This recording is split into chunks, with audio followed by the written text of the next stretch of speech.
Welcome back to the Space Salvi Institute podcast. I'm Andrew Petiprin, talking as always to co-founder and director of the Space Salvi Institute, Bobby Miksa, coming to us from Poland. Bobby, how are you? I'm doing well, Andrew. So, cold day, rainy day in Krakow, but somehow the city still is beautiful.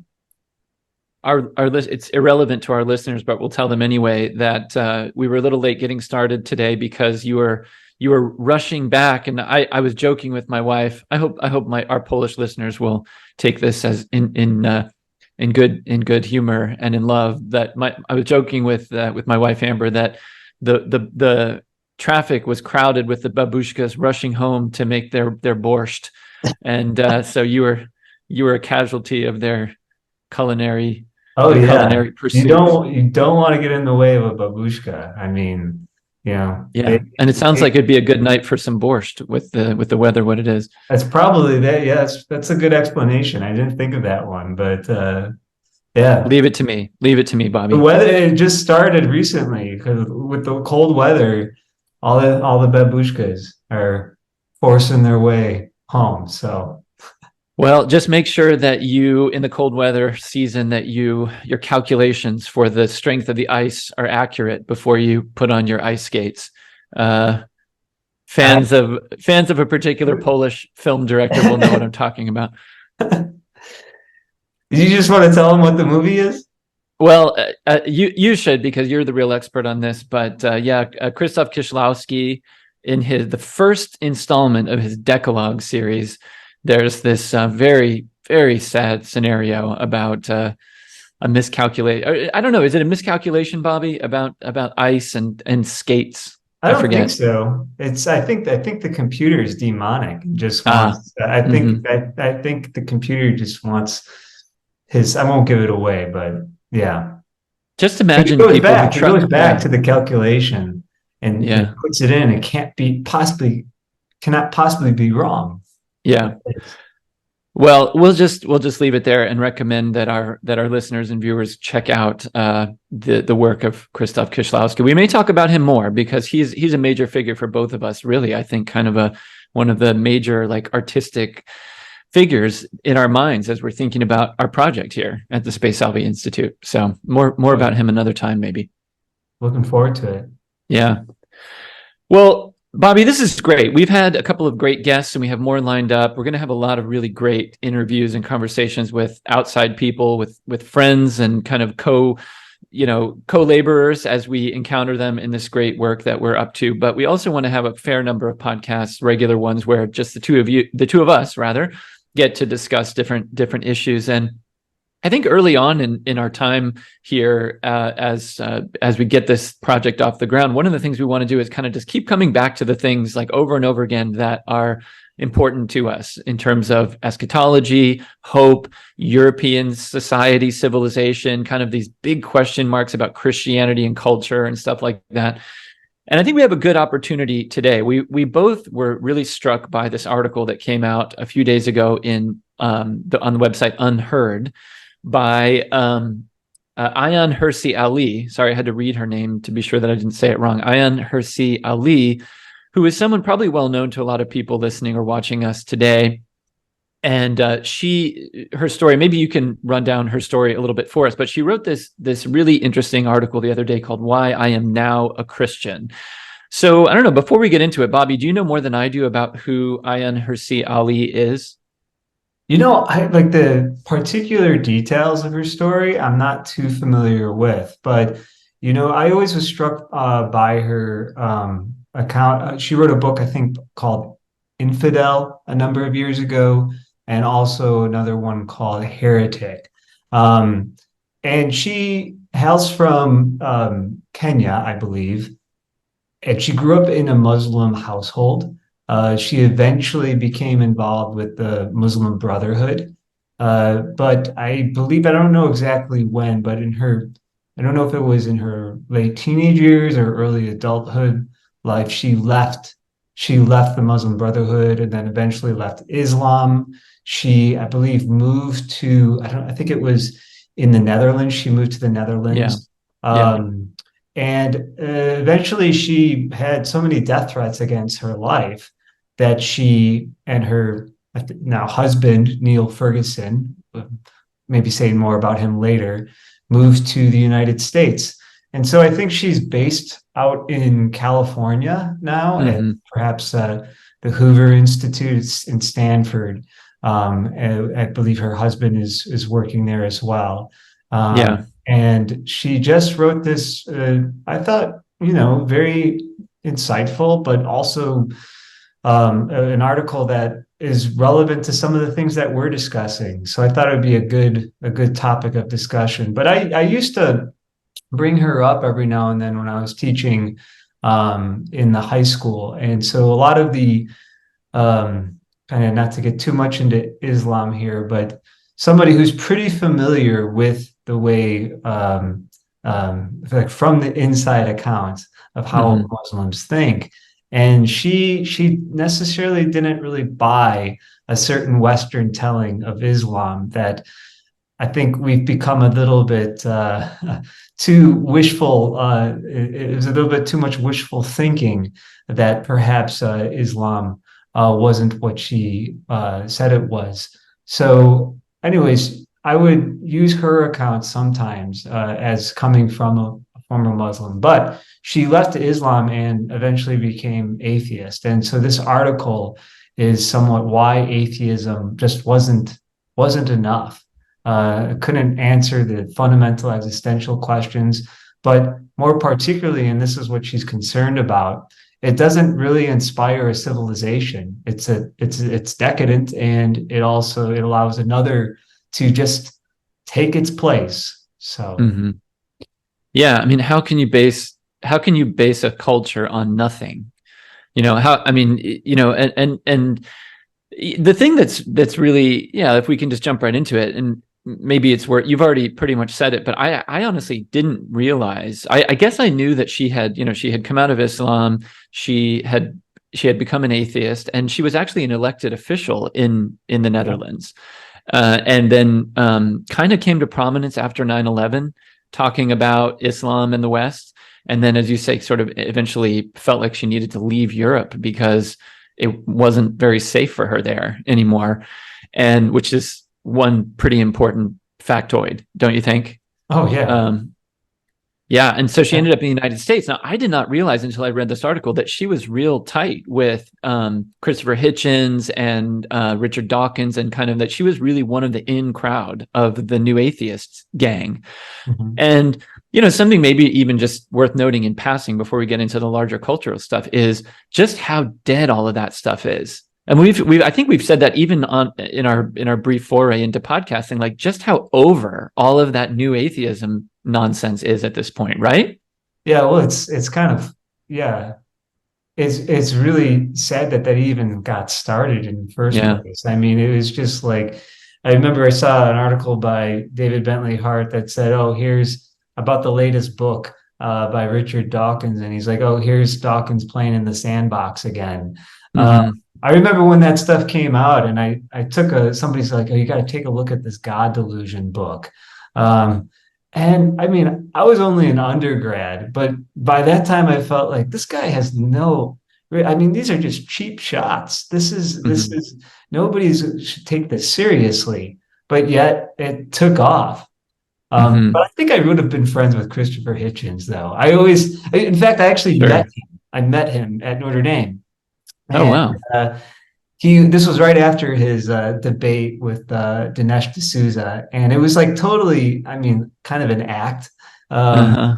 but he totally, I mean, could like in any debate, I would never want to go up against Christopher Hitchens. Uh, No.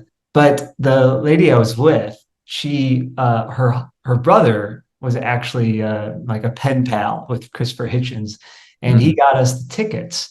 And so she went up to Christopher Hitchens, and everybody was like, the whole room was cleared. And so it was just us and Christopher Hitchens. And I was surprised how much of a gentleman he was. Oh, sure. Yeah. And also, he just felt like she mentions how much fun they were. She probably Hmm. was talking about Christopher Hitchens. I can't imagine Richard Dawkins being much fun. But No. but anyways, so Um, You mean yeah, Ali talks it's about in all her debt. piece, she talks about how much fun they were. Yeah, but I Yeah, don't yeah, think she's yeah. talking exclusively about Christopher Hitchens. Yeah, it's got to Guys be, throw right? wild parties, and Yeah, even Ross Douthat used to go to those parties, and he said he was always this close to being. yeah, I felt like he eventually would become a Christian, yeah. No but wonder. maybe Of it was course, his his brother Peter brother. Hitchens is a Christian, and he's another just, you know, just one of the really interesting figures, I think, in kind of modern Western intellectual life. I think he's just terrific. Oh yeah, Um, well, let's get into Ali's article a little bit. So, as you've already said, um, she spends the first bit of the article talking about how she grew up in Kenya. Her community. She even said she puts it like, yeah, she says that the Muslim Brotherhood penetrated my community in Nairobi, Kenya, which is an interesting way to put it, and that she got involved in that. She points out some just very matter of fact things, that hatred of Jews was kind of at the center of their culture. She talks about how, she came to view the world as pure chaos and decadence on the one hand, or ordered according to God, thanks to Islam on the other side, right? And there was really there was no other option. yeah, And so when she leaves Islam, she, in a sense, like, isn't interested in the chaos, but she also just isn't interested in God. And in her mind, religion is the kind of thing that is sort of incompatible with the sort of, I don't know, ordered liberty, maybe, like sort of liberal in the kind of general sense of the word, liberal, ideals that she came to value coming out of the community that she was in. Um, and maybe you want to take it from here, but yeah, as you mentioned, she's married to Neil Ferguson, who's an, I don't know, what do we call him? An economist, an historian, something like uh, that. I don't know, maybe one of those kind of big ideas, big narrative historians. I mean, yeah, he's written on the history of money and a number of other topics, but like now he's got like we're in the second Cold War. And so Yeah, it's always kind of with his history, always trying to give us kind of a projection of where things are headed. yeah. Anyways, I just saw a video with him talking about the second Cold War and like Hmm. where we are. But to be honest with you, I haven't read any of his books, but Yeah. I've seen the titles and there's just a ton of different things. But yeah, I think like a historian maybe of of the economy of money.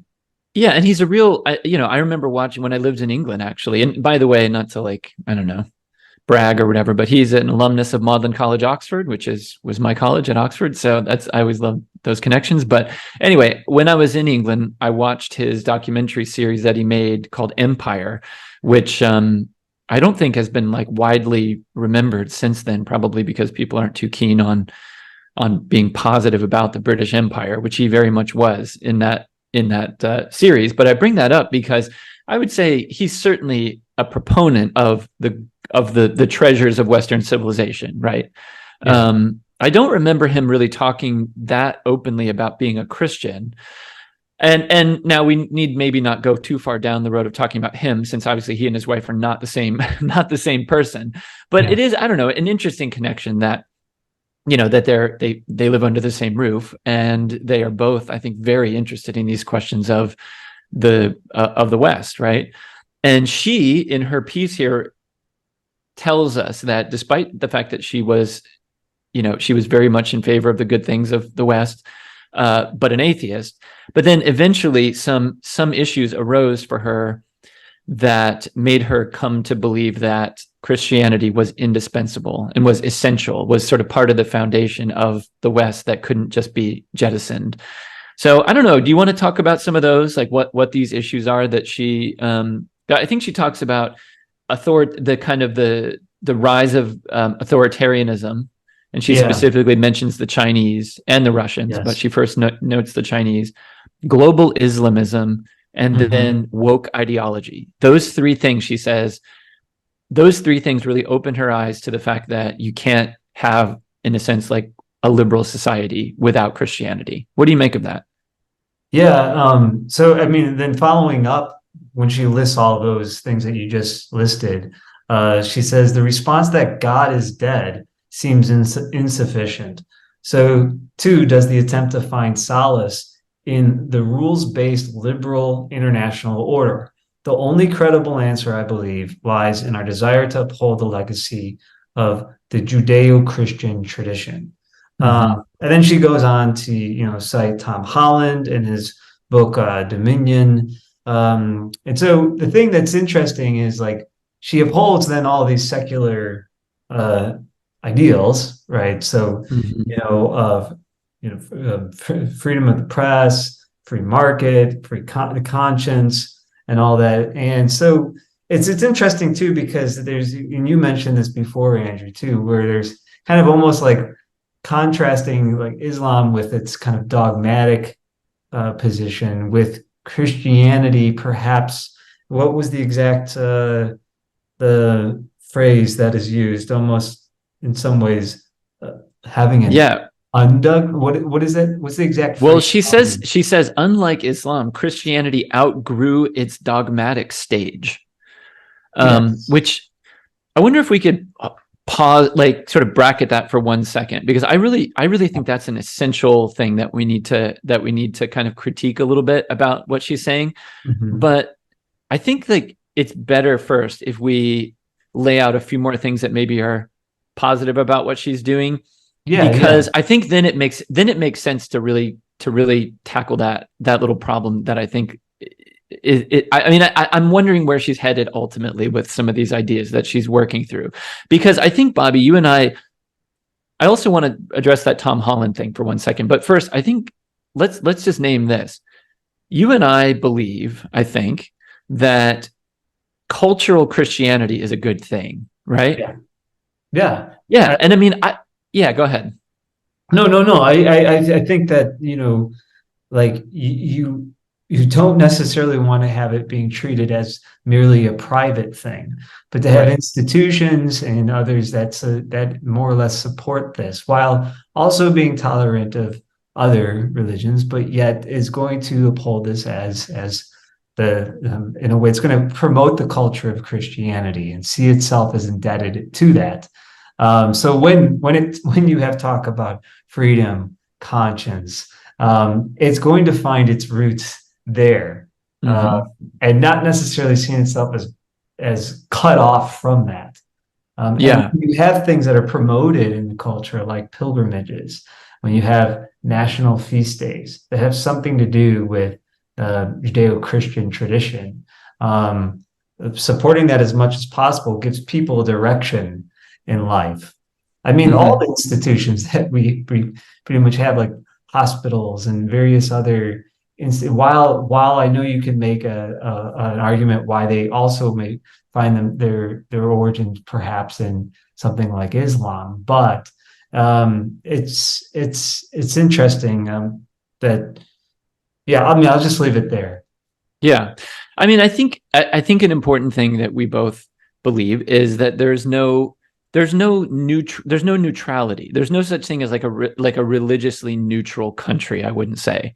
Yeah. Um, and so it is one thing, as for example, Pierre Manon talks about. It is one thing to say, okay, you can be. I mean, he believes, and I find it pretty convincing actually. He believes like it is actually possible to be a so-called secular country, but you have to be a Christian secular country.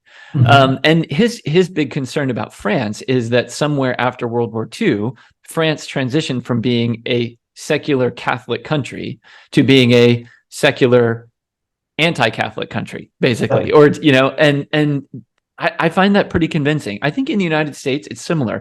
We've obviously never been a Catholic country. Protestantism has certainly always been kind of the dominant force, to such a degree that actually we've talked about this before, that Catholicism has tended to Protestantize in the United States, right? Yeah. In certain respects, maybe elsewhere in the world too, but definitely in the United States.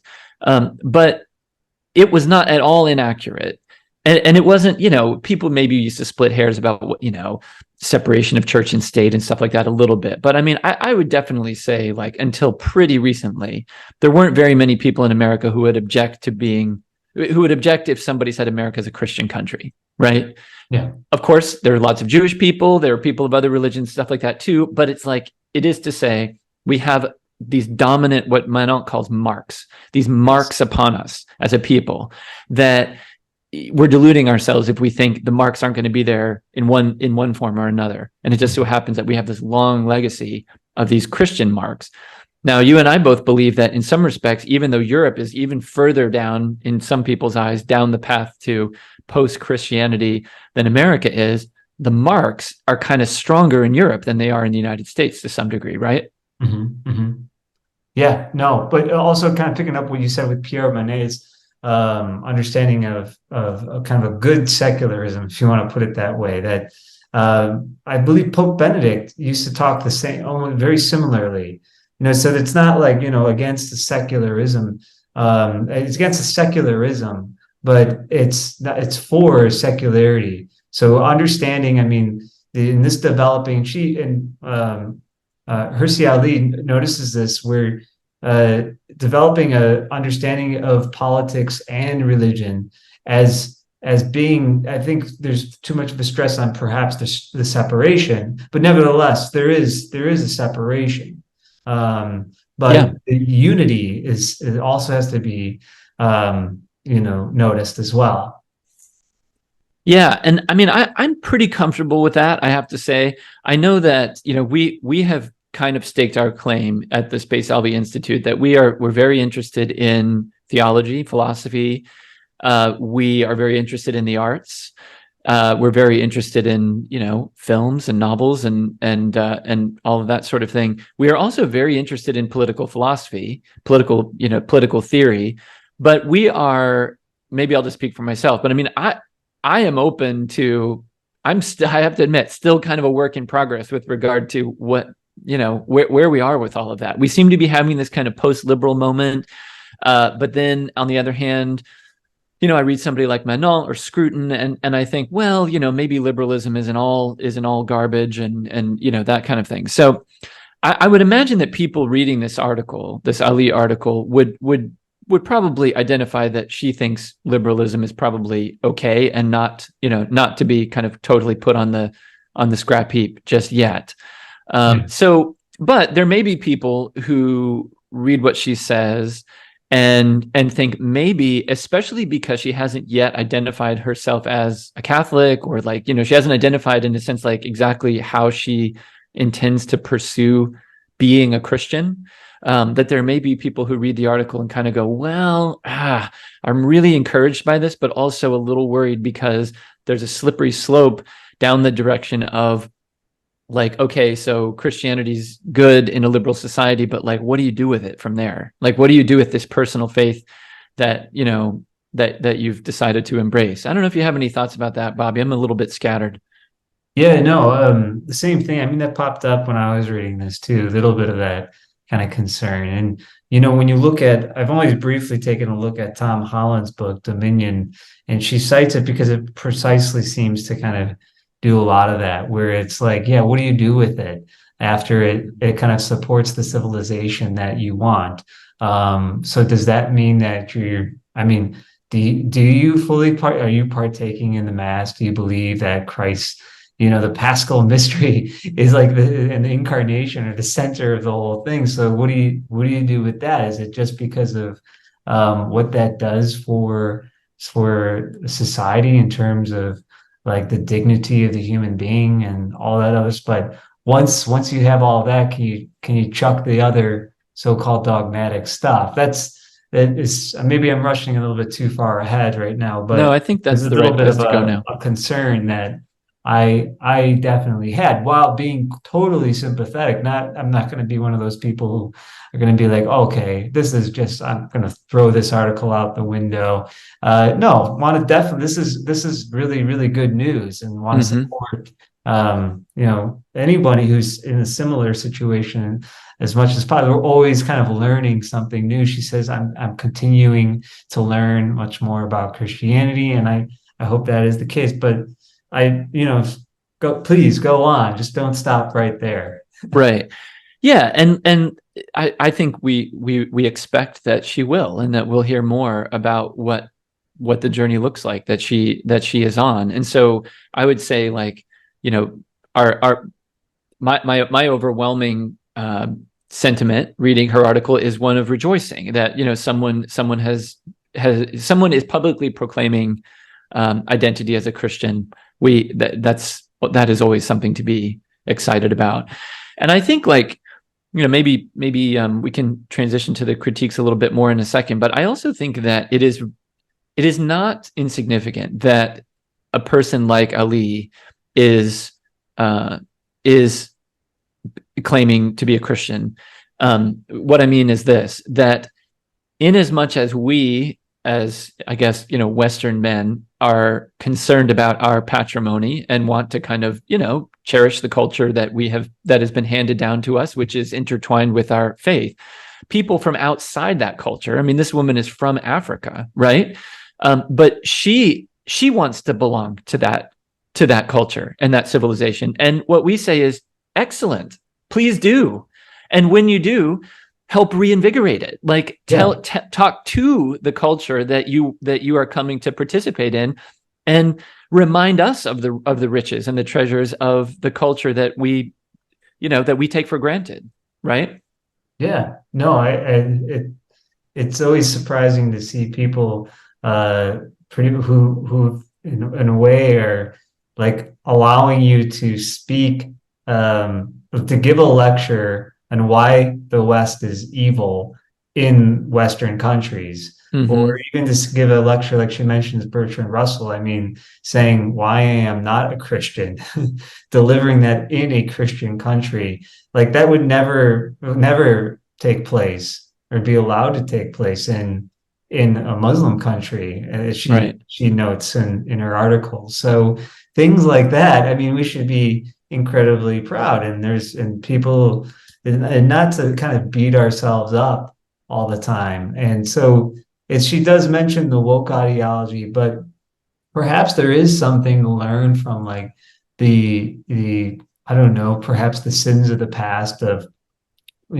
colonization and other things. But there are many good things that many people from those countries that have decolonized will rightly recognize coming from the West. And perhaps maybe it lines up with like a tradition that they've had, within their own culture for a long time, but yet they see that as like as complementary. I think that's right. I think also about the example of Cardinal Robert Sarah, and the way that at the end of Ross Douthat's book about decadence, he sort of holds Sarah up as a figure who has this power to re-inspire the Christian West. He's a man going all around.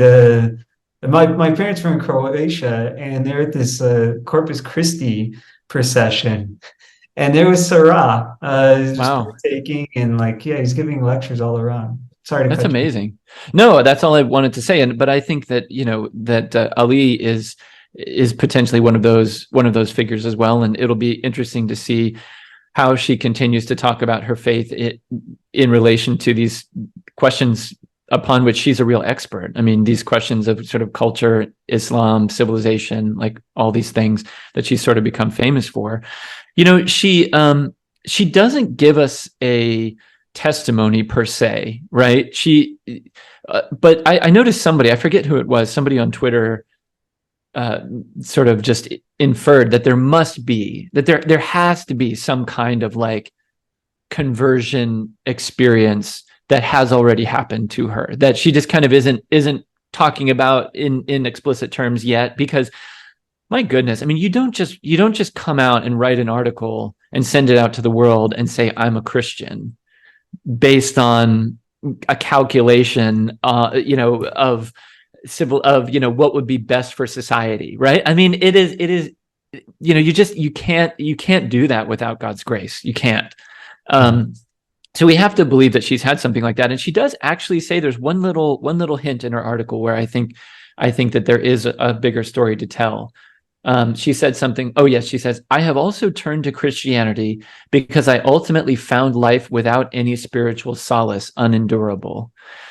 And, you just kind of wonder what was that moment or that collection of moments? Like, what were the things that were building up in her life that suddenly the scales fell from her eyes and she desired to believe?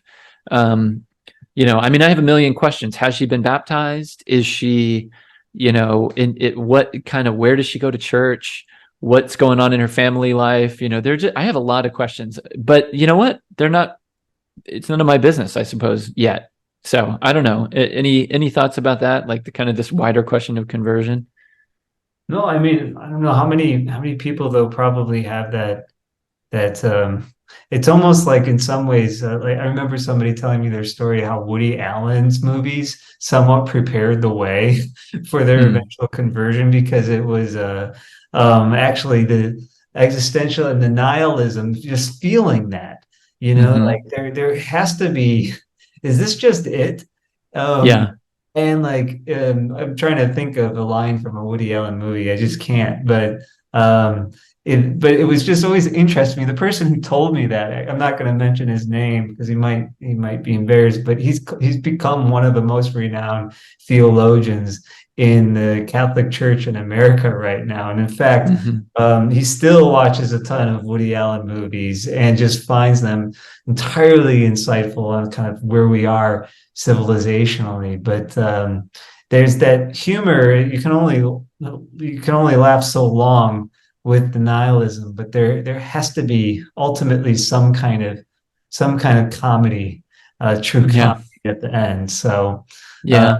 I thought that was a interesting trajectory. So I don't know. Oftentimes I find myself too when I get into that mood and perhaps think that this is just it. It ends up sometimes helping me like Hmm. rediscover the I don't know the power of the gospel. Hmm. So Yeah. That's well said. Yeah, one of the Woody Allen movies that stands out in my mind on this, and we've talked about this before, is Hannah and Her Sisters, hmm, which has just this really, really incredible ending where Woody's character is contemplating suicide and attempts it, but it's this sort of hilarious. I mean, you hate to put it that way, but this sort of hilarious failed attempt to kill himself. And now he doesn't become a Christian at the end, but I don't. I think it's very possible that somebody watching that movie who isn't a Christian would get to the end of that movie and feel like, okay, Woody has decided to kind of stay in aporia, I guess. But I don't think that's going to work for me. I think I really do need to find the wellspring. I need to find the meaning. And I think that's what comes through pretty strongly in Ali's article, even though, as I said, we don't get kind of a moving personal testimony, at least not yet. But she mentions these three things: the kind of the worry about authoritarianism, Islamism, and wokeism. And I do think that these phenomena, especially over the last few years, I like to back it up to around the year 2015, maybe. I mean, you could go all the way back to 9/11, or even, I don't know which marker you want to touch, but 2015 was a really startling year because that was the year of the Charlie Hebdo massacre in France, and so that was the that was the impulse that led Pierre Manon to write his great book Beyond Radical Secularism, which I do think probably is a book that Ali knows and is drawing from. It was the same year. It was the same year that Michel Houellebecq published his novel Submission, which yeah. is this very startling story about Islamism. And for those who haven't read it, I would highly recommend it. But I mean, this is the story of this French literary scholar who's just basically exhausted with his vices, who doesn't have any interesting thoughts anymore. And he lives in a country that, because of the way the real French electoral system works, a kind of radical Islamist becomes president of France and takes over. And in order for this literary scholar to maintain his position in society, he is offered the opportunity to basically offer just a perfunctory conversion to Islam. He doesn't really have to do much besides that. And then he's assigned 2 wives that he can do with whatever he wants, and he can make lots of money and just float on until he reaches his grave. And I just think that is so, just so telling. And maybe you want to say something like that, but a couple more really quick things about this time marker that I'm posting. And then obviously, like, we've had go ahead. No, go on. Go on. Well, I mean, we've had all these other things too. We had gay marriage legalized in the United States. We had, and then the last few years have been just so crazy with like Black Lives Matter and then COVID and, all this sort of wokeism stuff. And we don't need to go down all of that. But the reason I bring all of this up is it really occurs to me that, somewhere in John Henry Newman, there's this sort of like prophecy, I guess, of sorts, that the world will it's either sort of Christianity or nothing. Yeah. And I do think that there are people who are kind of coming to that realization. It's like the games are over. Like the intellectual game of the truth claims of Christianity seem to be kind of over. I don't know if you agree with me. Well, you said Christ or nothing. That's the exact title of one of, to mention David Bentley Hart again, his articles. I think very insightful article, because like atheism just isn't enough to civilizationally motivate people, but also people, like we've seen this with the new emergence of interest in not only the New Age, but in magic and many other kind of pagan like mystery cults. But at the same time, he calls them kind of like boutique phenomenon. I mean, nobody really takes it at the end of the day, he believes, at least. Mm-hmm. Nobody takes this seriously. Right. And so his claim is that, okay, so to try these claims to like resurrect paganism or some kind, it's silly. Christianity fundamentally changed the landscape. There's no going back. And so, yes, it's Christ or nothing. That's the option. And Yeah. so, anyways, it's interesting to see the trajectory too of Hirsi Ali's life as well. I mean, it will be interesting. I remember, I think it's the back of the comments on the back of one of Remy Brague, to mention another Frenchman, Remy Brague's book called The Law of God.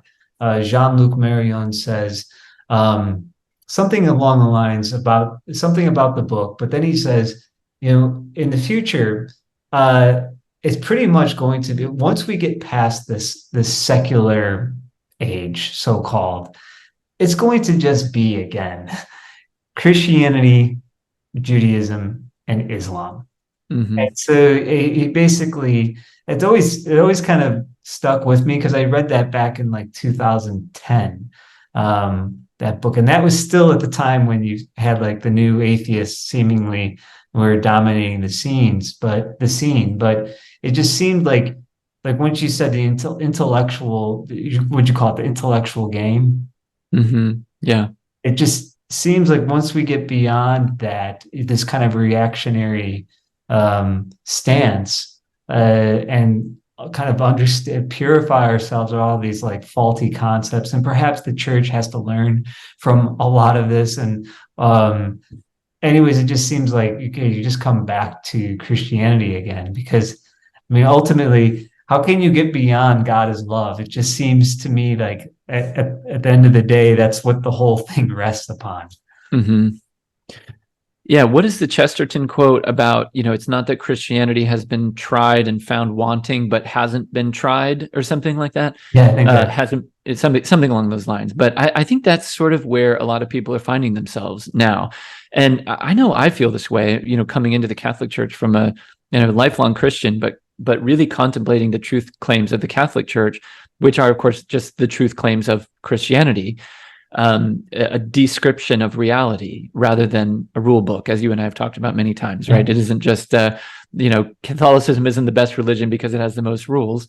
It does have a lot of rules, or seems to have a lot of rules, because it describes the whole of reality, right? Yeah. But those claims are so profound that what was it? You've recently been listening to or reading this book about called The Enchantment of Mammon, I think. Is that right? Yeah, by And isn't there a Eugene thing? McCrae. Who Yeah, is it? Eugene McCrae. Okay, yeah. Here, And so I started I've listening to the got, you see like beginning. a huge book back there. I mean, the book is basically the size of my house, so you Yeah, can't it's a miss it. huge book. It's I'm huge. going to Yeah. leave it to you to read it and tell me what it's about. But I downloaded it on Hoopla and listened to the introduction the other day on your recommendation. It's something that he talks about that I've heard from other people as well in different forms. But he talks about that it's not so much that we live in a disenchanted world, but a misenchanted world. Yeah. Is that right? Yeah, yeah, and also the kind of transmigration of the holy is Yeah. something William Kavanaugh also talks Yeah. about, in Hmm. terms of the state. But I think Eugene Carrera's analysis is just spot on. Because I mean, the book at least illumines a lot of things for me. The way we think about, even the way I think about my own value and identity. Hmm. But like, what do we worship?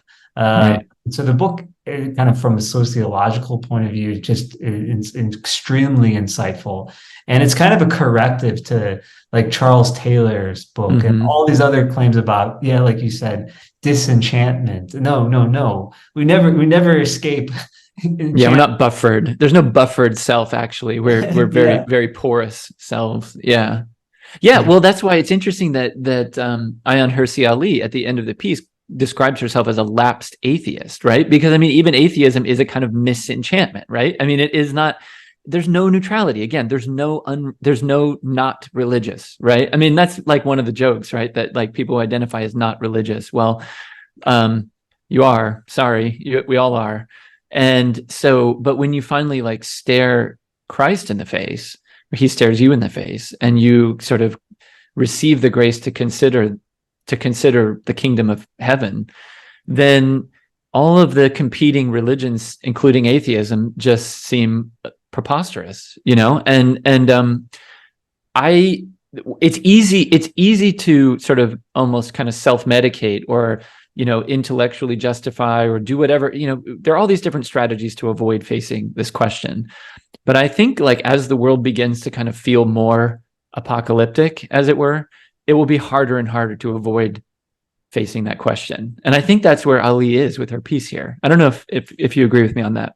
well, kind of to bring it back to the Decalogue with Kieślowski, the Mm, very end of that movie, when the very like the I mean, in some ways, when the ice breaks and the thing that he values, the father values most is his entire world. Um, and at the very end, he's staring also because he's kind of made the computer into something like an idol. mm, He's talking to it. It mm-hmm. takes on the role of something like a god for him.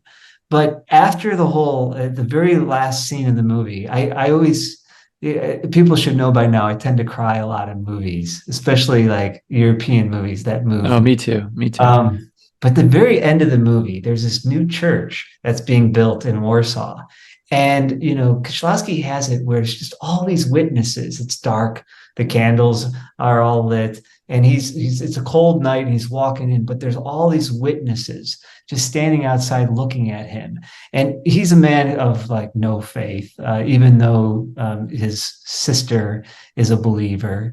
And the son always has these questions like, okay, about death that he gives like these kind of like mechanical answers to. He's not really answering the question like what does it mean to die, other than giving the Hmm. response like, well, your heart stops, or and so he ends up come to he rushes then into the empty church, um, and he ends up out of rage. I'm giving away the movie, but No, out go of ahead. rage, he pushes down the altar, Yeah. and then these candles drop, and there's this huge icon of Our Lady of Czestochowa, and you see you see that the actual candle wax starts to drip on her face, forming something like tears. Mm, Like she's partaking in the suffering that Mm-hmm. he is in. And at the very end, he takes this kind of frozen the ice. Okay, it's like the hole is the ice that broke, and the sun is gonna. He takes the frozen ice from what do you call that in the church? Uh, from The baptismal font actually, Yeah, yeah. and then he basically he just puts the ice and it starts he just puts it on his forehead, and the movie ends. Mm-hmm. Mm. But it's just interesting because like the trajectory of that figure who is so fascinated by kind of this new technical civilization, and in fact that's his enchantment. Mm-hmm. Answers everything, and he's trying to like induct his son into that as well.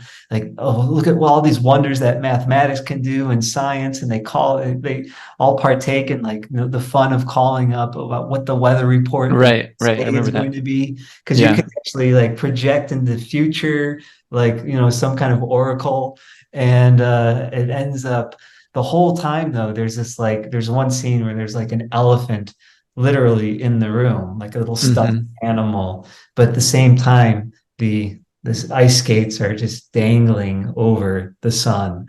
And so Yeah. it's like these things that never are addressed, that he just, based on his whole philosophy, he can't address. It just is insufficient for the Mm-hmm. questions that his son is innocently asking him. Yeah. And likewise, a goal in life of avoiding suffering, right? A kind of like Yeah. uh, a kind of Epicureanism that that seems to be kind of the default philosophy. And when you inevitably run into suffering, you stand at a crossroads. It's, well, I'm facing something that the world now says is the worst possible, like the thing that must be avoided at all cost. Um, do I learn from it? Is this a challenge to me, or do I, like I said before, self-medicate, deny, whatever it may be? And I think, more and more people are standing at a crossroads in, facing difficulties in their personal lives. That stuff in that movie. The idea of losing a child is just so horrific, right? And that's why it's so powerful in that movie. Like, for a man to kind of face the ultimate questions with suffering that kind of tragedy. But anyway, I digress. I think maybe on that note, we can wrap up and just say, Ayaan Hirsi Ali concludes her piece saying, "I still have a great deal to learn about Christianity." And, that's just a wonderful, humble posture for a neophyte. But I would say, Bobby, you and I stand in that same humility. We believe very, very strongly in the truth claims that the church articulates, but we are pilgrims too. I think you would agree. Yep, absolutely. I hope. I hope so too. We live in hope, and that's what this project is about, the Space Salvi Institute. So we thank you so much for listening to us or watching us today. If you liked what you heard, please do give us a glowing review, subscribe to the podcast, tell people about us, and please go to our website, spacesalviinstitute.com, to sign up for emails so you don't miss any of our new content. Until next time, God bless and live in hope.